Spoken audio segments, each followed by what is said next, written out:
right, good afternoon. Ada County is having a news conference this afternoon to assure you that we have taken all necessary proactive measures and we are in a good position to help slow the spread of the virus in our community. We understand the challenges that you and your families are facing, and we are here to support you. Your elected officials have been working around the clock. This is an opportunity for the public to get the most up-to-date information related to each of their essential and non-essential services. Following suit with the Governor's Office, yesterday, Ada County announced our joint disaster emergency declarations so that we can access the support and resources we need to implement our continuity of operations plans. This declaration will better position us to coordinate efforts and achieve our three primary objectives: slowing the rate of any spread in our region, boosting our ability to protect our most vulnerable populations, and not overburdening our healthcare system. So my fellow Commissioner, Diana Luciano, will walk you through the services that are under our authority as the Board of Ada County Commissioners, and then we will open it up for questions to our elected officials and subject matter experts who I'd like to introduce to you at this time. On this side we have Phil McGrain, who is our clerk. We have our sheriff, Steve Bartlett. We have our prosecuting attorney, Jan Bennett. We have our assessor, Bob McQuaid. On this side we have Commissioner Luciano. We have Dottie Owens, our coroner. We have Beth Mon, our treasurer, and then our subject matter experts are from Central District Health. We have Russ Duke and Brendan Atkins, and then in the middle we have our own Steve Boyinger, who is on the front lines, who is the director of our own Ada County Paramedics. So at this time I'm going to turn it over to Commissioner Luciano.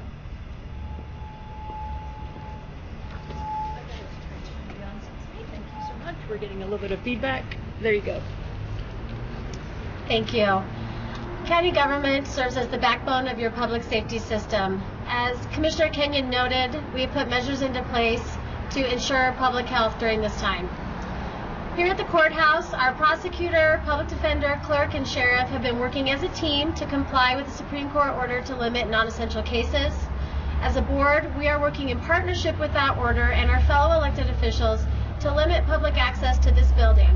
However, we are still conducting business via email, phone, and internet services, and if you have any questions, please do call the relevant offices.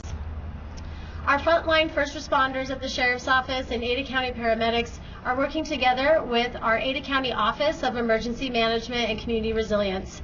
Director Joe Lombardo is right now back at the Emergency Operations Center, coordinating with all the jurisdictions in Ada County and Canyon County to provide for a steady and orderly response to this health threat. Our coroner's office is also prepared and ready for the challenges that may come. As you may have heard, in consultation with the state of Idaho, the driver's license and DMV offices are now closed to the general public and moving to online-only services. We'd like to share with you the additional list of county offices that are now closed to the general public. The Barber Park Administrative Offices and Event Center, all EMS stations, as well as the Administrative Office and Shop on Benjamin Lane, Expo Idaho, Coroner's Office, the Treasurer's Public Administration Warehouse on Cloverdale Road, Ada County Weed, Pest, and Mosquito in Meridian. The Ada County landfill is open, but will only be taking credit and debit payments at the scale house to minimize use of cash. This list of closures obviously does not include any public safety facilities. The sheriff will be ready to answer any questions about those facilities. Before I turn it over for questions, I'd like to share a few additional thoughts. We are taking precautions and asking Ada County residents to do the same out of an abundance of caution to protect public health. We've all learned some new vocabulary in the past few days, namely flatten the curve and social distancing. We're asking Ada County residents to be thoughtful and mindful of those most vulnerable and in the healthcare professions as we make choices about how we go about our days. For myself, my husband is a healthcare provider, and making sure that my family is healthy allows him to continue providing an important community service. I'm also thinking about my father, who was recently released from the hospital after a bout with pneumonia. Social distancing will hopefully prevent him from contracting this virus. We all have those in our lives who are either vulnerable or are on the front lines of protecting health and safety, and we are asking you to modify your activities to protect them. With that, we'll open it up for questions.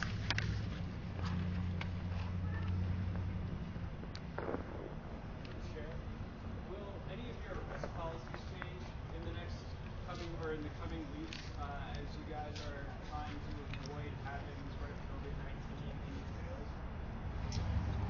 Well, I appreciate the opportunity to be in front of you today, and appreciate the media being here to share our story, make sure that the message gets out to all four corners of our county today.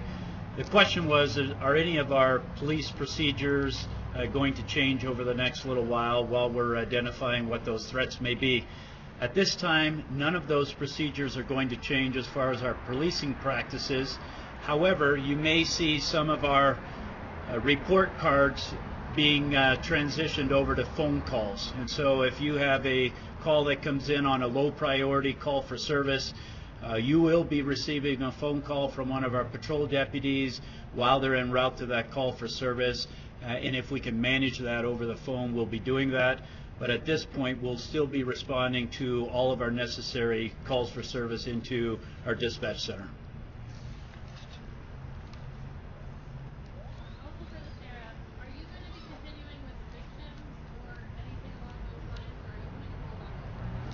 All of our civil services will continue as scheduled at this time.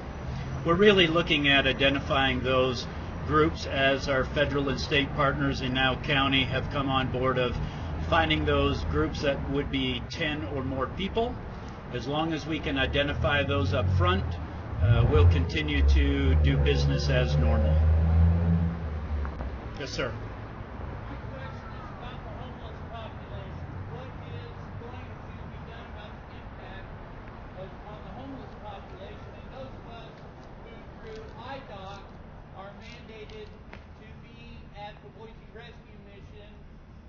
Rather than somewhere we have, which is a viable alternative to being there, being exposed, or being potentially locked down in there and quarantined.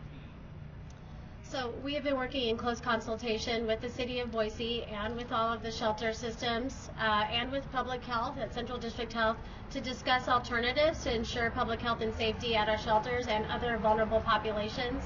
The City of Boise, through Ada County Emergency Management, has set up a vulnerable populations task force, and we'll be thinking through those issues in the days ahead. For the sheriff. Sheriff, are there extra precautions being taken right now at the county jail? So I'm having a hard time hearing you, but I think your question was, are there additional precautions at the county jail? Correct. The statement is absolutely yes. We at the county jail take this very seriously, but outside of this virus, we do that every day. And so our COOP plans are in place on a daily effort. We are managing this just like we do all of our other threats that come and go from our jail. And so we're well prepared for that, although this is something new for us here in Ada County. And so we've put together additional teams of experts for us to sit down and think outside the box. But at this point, we're operating as is for our county, just ensuring that the people that are being brought into our jail meet that criteria, receive additional health screenings, and so we're ready for that.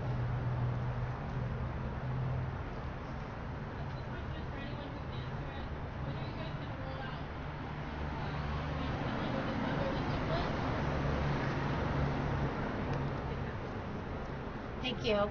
So we have started that process with some additional information in Spanish, but we're looking to work with our partners, specifically in some of the refugee resettlement offices, to help us with those translations. You know what languages? Not at this time. For whoever can answer this, the CDC had recommended groups of 50, no more than that. President suggested yesterday groups of 10, no more than that. Does county officials have any guidance for their residents on what is appropriate here in Ada County? Yes, we are always looking to Russ Duke and his team to give us direct guidance on that. And I would just encourage everyone at this time to minimize as much impact as possible. And I think it's prudent, 10 or below is probably a good guideline, but certainly Russ Duke can come in and answer that question and give us the latest on what the protocols are. Yeah, thank you for your question. My name is Russ Duke, and I'm the director for Central District Health. And I know the information seems to be changing on a daily basis. The the guidance that's still out there from the Centers for Disease Control is looking at mass gatherings and events. So those are concerts, parades, weddings. What the president just released is really focused on just general social gatherings. So we see those as different, and it's 10 or more is recommended to avoid those at this time. So we're still looking at 50 or more for large events. I want to emphasize we have had 3 cases in our district reported, confirmed cases, and all 3 are believed to be travel related. So we do not have community spread at this time. So the guidance as far as community events and gatherings may change, but for right now we're operating under the plan that we have no community spread. Thank you. If it's okay at this time, since we have all of our elected officials here at once, I think what we can do is we'll start with Phil McGrain. We'll just have them each come up and give us a quick overview of what precautions they have taken, services, and if you have any questions, and we'll just move through the line. I'm Phil McGrain. I'm the Ada County Clerk. I'll answer any questions you have, but we've been actively working on the courthouse. Obviously, everyone learned about this on Friday when the Supreme Court issued their order. We've been working closely with the judiciary to ensure that public safety is maintained by keeping courthouse functions operating for most essential services. You can imagine law enforcement is still very active in our community, and we need to ensure things like criminal cases are being handled properly. But that being said, we have cleared most of the calendars of civil cases and non-essential cases. The court has also taken some extraordinary steps in terms of extending things like citations and other things to ease those people who are concerned about paying a citation at this moment, to try and make it easier for the community to take the precautions that have been prescribed. I've also been very active in working with the Secretary of State, the legislature, and now the governor's office in looking at what can we do for the May primary election that is coming up. I think you'll see information from us really encouraging voters to take advantage of absentee balloting. This is a unique circumstance, and it's a great opportunity to be able to vote at home and keep yourself safe while still being an active participant in our democracy. And so I just want to encourage everyone to take the precautions as described, and I'm happy to answer any other questions that someone might have. Thank you. Thank you. My name is Jan Bennett. I'm the Ada County Prosecuting Attorney, and I would echo Phil in regard to the efforts that we've taken to ensure that we are keeping the public safe. We're working closely with law enforcement to ensure that we're processing cases, that we are abiding by constitutional rights, and that we're providing the most core and essential functions. We are also at the same time doing what we can to minimize contacts. So for example, if we can contact victims and witnesses by phone rather than having to have them come to the courthouse, we're doing that. We're also working closely with the clerk's office to let them know who we need to have come through the courthouse so that that can be done efficiently and effectively. So we're taking all those precautions. Lastly, I would say that if some of our support staff and other staff can work from home and do the work that they would normally be doing here, we are allowing that and encouraging people to stay home if they're sick, if they have any symptoms. So I think we're following all the guidelines. And with regard to the media, I've had some questions about how we can get information to you if, for example, you're not able to get into the courthouse. That decision is up to the presiding judge on any given proceeding. But if you have questions, work with me and my public information officer, and we'll do our best to get you information so that you can then report out to the community. And with that, I would stand for any questions. Thank you. Well, I'm Bob McRae, the county assessor, and what we're doing to take precautions in our office, the appraisal staff, they can do most of their work at home or out in the field, so we're encouraging them not to come into the office unless they absolutely have to. We do have a couple of challenges we're facing, though. We have the homeowners exemptions. Those applications are due the 15th of April, and also we have the circuit breaker, the property tax reduction, is also due the 15th of April. So we're trying to work out how we're going to be dealing with that. It's what we're encouraging everyone to do. whether it's a homeowner's exemption or a property tax reduction application. You can get the application online. You can call our office, and we will send you out an application. We will be able to help you fill out the application. If you have any questions, we can do that over the telephone. But the most important thing I would really like to get across, especially to the elderly who are looking for the property tax reduction, and by the way, this to me is one of the most risky groups, because we're talking about elderly people and typically lower income elderly people, so they're extremely vulnerable, and we're trying to protect them and to protect our staff. But as what I would encourage anyone who feels that they're eligible for the circuit breaker or the property tax reduction is, if you don't do anything else, download the form and just sign it. Once you've done that, you still have your rights. We can work well into late April or even May. But if you don't get that application to us by April 15th, then really any ability to qualify for that has been shut. So I just hope that we get that word out to the seniors. Get an application in, even if it is just signed. We can fill them out over the phone, and we can sign for someone who is making application for that. I'd be happy to answer any questions. Yes. These are statutory deadlines, and this would be up to someone at the state level to make that decision. But as of right now, that April 15th deadline is firm for both homeowners exemption and the property tax reduction.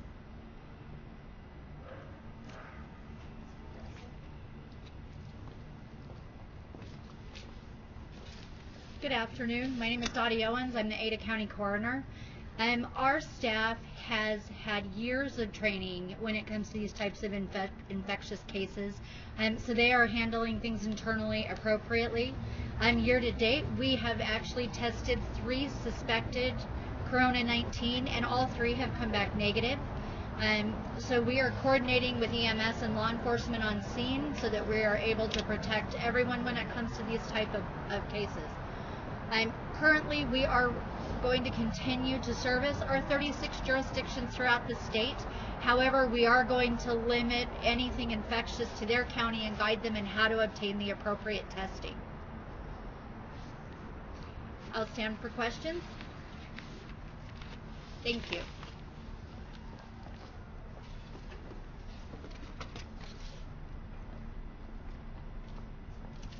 My name is Elizabeth Mott, and I'm the Ada County Treasurer. Similar to my fellow elected officials, we are taking precautions, urging people to work from home. We've also set up arrangements for people to work from our satellite location. At this time, we are still accepting payments by mail, by phone, electronically. But there is a tax hearing set for April 6th. That has been postponed. Also, any refunds that were in our queue, we are expediting those to make sure that those payments are returned to their owners. With that, I'll stand for any questions.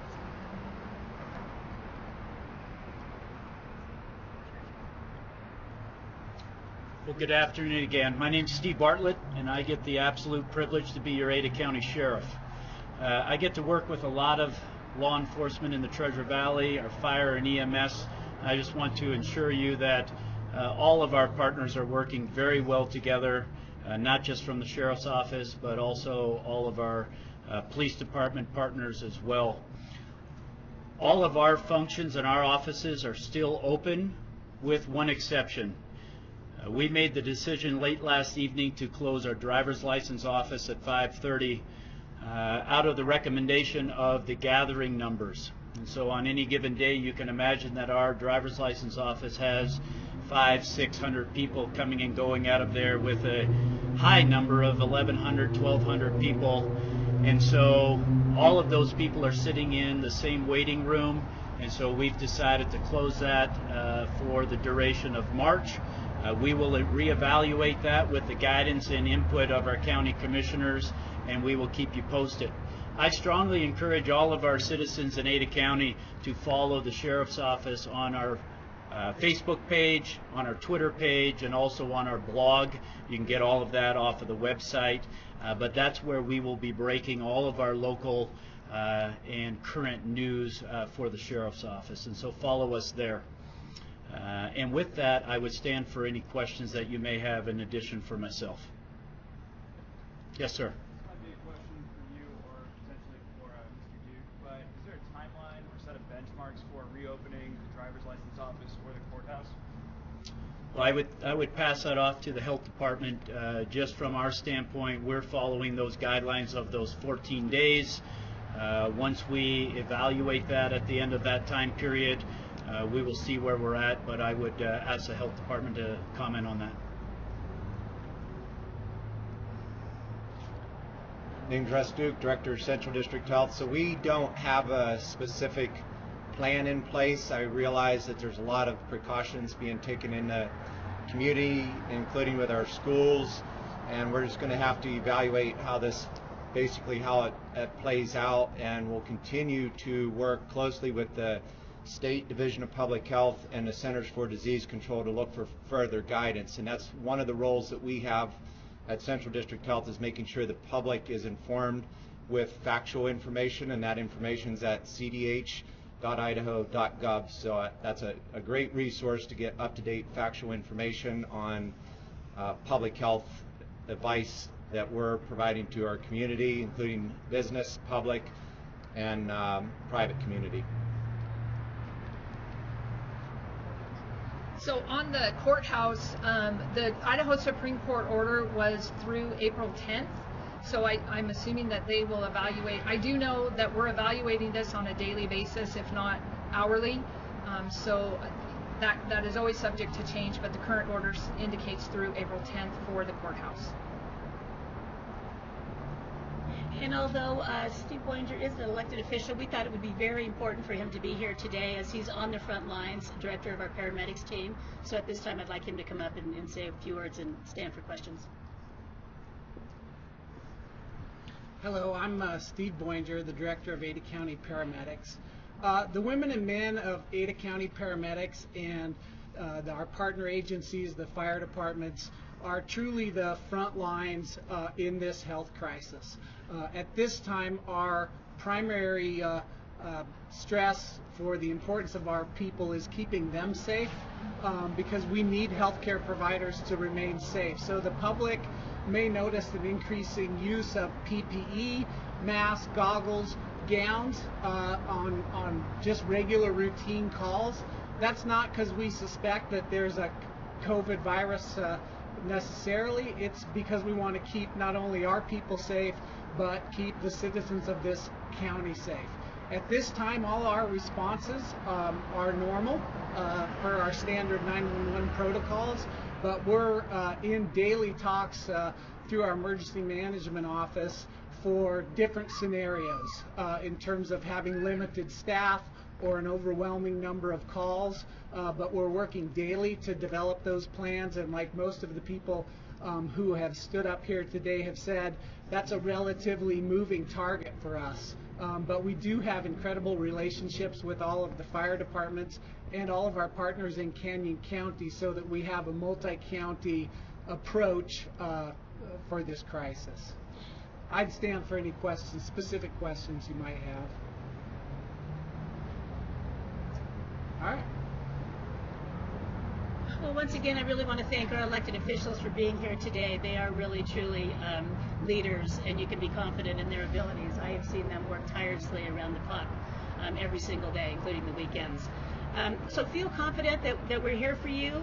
Please stay home. Please stay healthy. Try to avoid any kind of gatherings at all. But we are really privileged to live in a great state, the great state of Idaho, where we have all this natural beauty and the great outdoors, so that doesn't prohibit you from being outside in the sunshine and the fresh air. We encourage you to do that as well. Together, if we continue to work in unity, we're going to get through this, and we are open with any questions that you have. And we have on our website, our Ada County homepage, access to daily information, and it's updated by Elizabeth Duncan, our PIO, almost daily, if not hourly. So with that, we'll stand for any additional questions. If not, we can close. Thank you for coming.